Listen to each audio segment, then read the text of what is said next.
The 4 years of the Biden administration, we saw reckless spending, trillions of dollars on partisan programs that drove up inflation.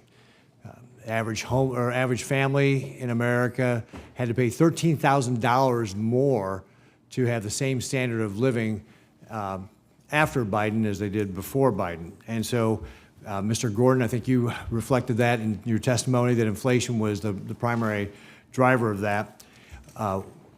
We've seen in Nebraska, when we're talking about these homeowner insurance rates, that the average home insurance premium has gone, is as high as now at up to $5,121 for a home valued at $300,000.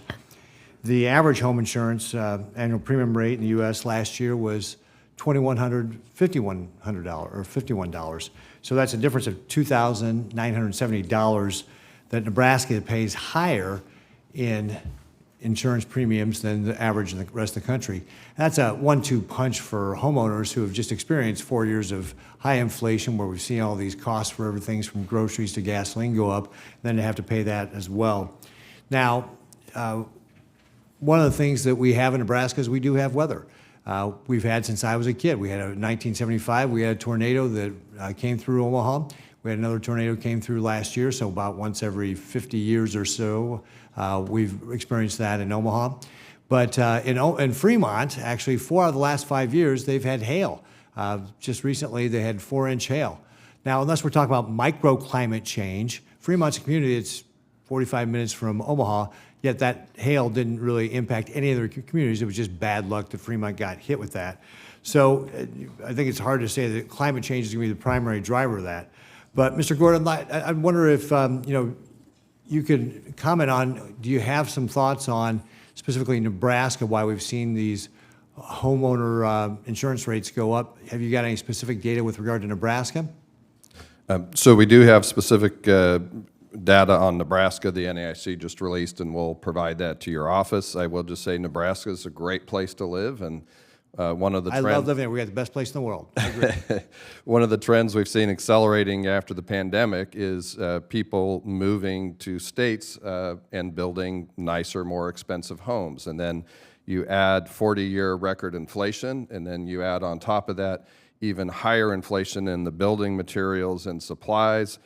And then you add a little bit from climate change and legal system abuse and so forth, and we've gotten about an 8% annual increase in the cost from severe convective storms like hail and tornadoes that are hitting Nebraska. So the weather accounts for about 8% of that overall? Is that what you're saying? So the increasing losses are about 8%. Oh, the climate change is only about 1% of that 8%. The rest is the 40-year record inflation and even higher inflation in the building materials and supplies. Yeah. Mr. Epstein, do you have any data specifically about Nebraska and why we're seeing these big insurance premium costs? Well, I think the most important data that hasn't been covered yet is just this, because we've heard repeatedly this claim that, it's climate change, extreme weather that's driving all these local insurance premium increases. But if you look at, we have macro data for measuring this kind of thing, things like accumulated cyclone and energy, hurricane frequency, hurricane intensity. And what we see is we don't see any significant changes in there. We do see some warming, but we're not seeing any significant changes.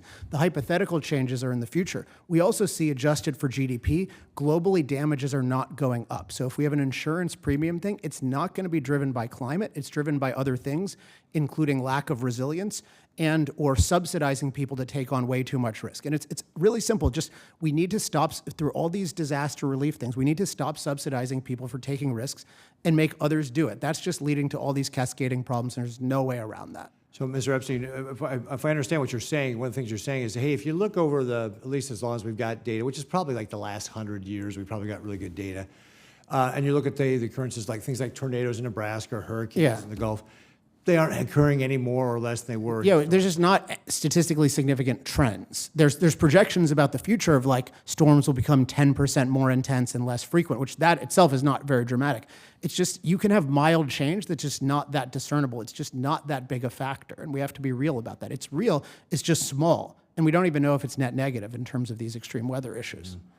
And so one of the things that you also comment on, I'm actually running out of time though, is the insurance environment.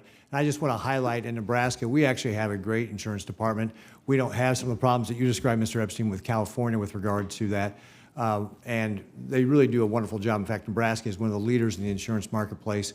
We have many companies that are domiciled in Nebraska because of our great insurance marketplace and great environment we have in the state. So I just wanted to give a shout out to my home state industry here. Thank you very much, Mr. Chairman. Thank you.